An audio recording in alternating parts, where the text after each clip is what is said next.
बुढ़े का काम तमाम होके रहेगा। बहुत नाक में दम करके रखता है ना मेरी, हर बात में से कमी निकालनी होती है। आज ये जाएगा सीधा ऊपर और मेरी जिंदगी हो जाएगी सुकून में। अब तक तो इसका काम तमाम हो चुका होगा। काम करती हूँ, फोन करके ना प्रेम को बुला लेती हूँ। इसकी लाश को मैं अकेले ठिकाने नहीं लगा पाऊंगी।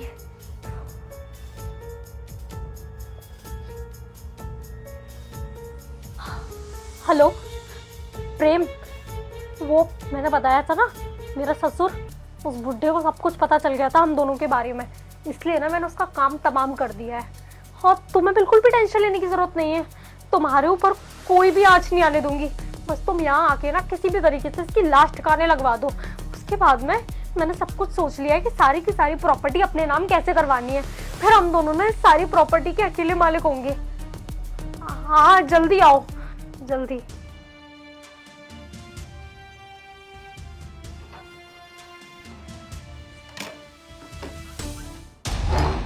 प्रेम आ गए तुम? हाँ आ गया। प्रेम नहीं आया पर मैं आ गया।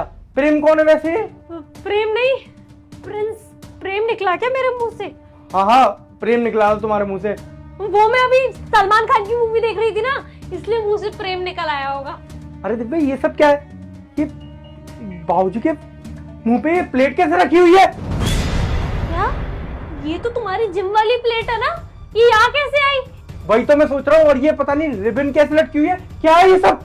बाबूजी थोड़े भी हिल भी नहीं रहे। ऐसे कैसे हो सकता है? मेरा तो ध्यान में नहीं गया, मेरे सर में बहुत तेज दर्द हो रहा था ना, तो मैं यहाँ आके बैठ गई थी। तो यहाँ पर एसी ठीक चलता है ना, तुम्हें भी पता है हमारे कमरे का खराब हो गया है, इसलिए मैं यहीं बैठी हूँ। अरे बाहर में तुम्हारी सारी बातें। बाबूजी को देखो। बाबूजी आइए, बाबूजी इधर। अच्छा हुआ बेटा तू आ गया। जब तूने जैसा बोला था मैंने बिल्कुल वैसा ही किया, तकिए लगा करके, और मैं उस साइड सो गया। देखो कैसे रणचंडी बन के ऐसे ऐसे मार रही। हाय राम, अगर मेरे को लग जाती तो मैं तो मर ही गया था। देखो अपनी आंखों से ही देखो। दिव्या तुझे पता है, पापा ने ना मुझे कल ही बता दिया था कि तेरी वाइफ का कहीं ना कहीं चक्कर चल रहा है। वो किसी से बात कर रही थी कि प्रिंस के जाते ही मैं उसके बाप को कल ठिकाने लगा दूंगी और फिर तुम आ जाना, हम उसकी लाश को भी ठिकाने लगा देंगे। सारी बातें पापा ने सुन ली थी और मैं कोई ऑफिस नहीं गया था, मैं घर में ही था। और पापा को मैं नहीं बोला था कि आप अक्सर उल्टी साइड फेस करके सोते हो, आप इस बार सीधी साइड फेस करके सोना, और फिर देखते हैं कि जैसा आप सोच रहे हो वैसा दिव्या कुछ करती भी है या नहीं। तो दिव्या तुम्हें बिल्कुल भी शर्म नहीं आई? मेरे बाप को मारने चली थी तुम आशिक के चक्कर में। प्रिंस झूठ बोलते हैं, ये हम दोनों का रिश्ता खराब कराना चाहते हैं, इसलिए ये सब कुछ कर रहे हैं। इन्होंने तुम्हें ना भड़काया है, तुम्हारे कान भरे हैं।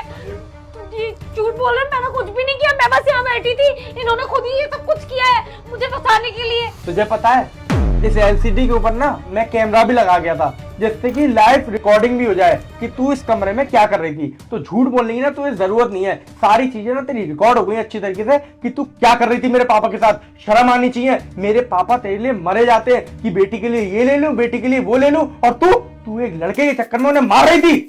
बेटा इससे बात करने का कोई फायदा नहीं है। जरा देखो तो कैसी मासूम बन रही है। अगर इसकी हमें पोल ना पता चलती तो ये पहले मुझे मारती, फिर तुझे मारती, और ये पूरी प्रॉपर्टी की मालकिन बन जाती। हाय राम, हमने अपने घर में आस्तीन में सांप पाले हैं बेटा, सांप। निकालो, पुलिस बुलाओ। बिल्कुल सही कह रहे पापा, इसको ना मैं छोड़ूंगा नहीं, क्योंकि मैंने कल तक तो आपकी बातों पर विश्वास ही नहीं किया था, पर अब आपकी सारी बातें सच निकल रही है ना, तो इसे मैं छोड़ूंगा नहीं। इसे डिवोर्स दूंगा और इसे पुलिस के हवाले करूंगा इस वीडियो के साथ। अब पुलिस वाले देखेंगे कि उन्हें तेरा करना क्या है।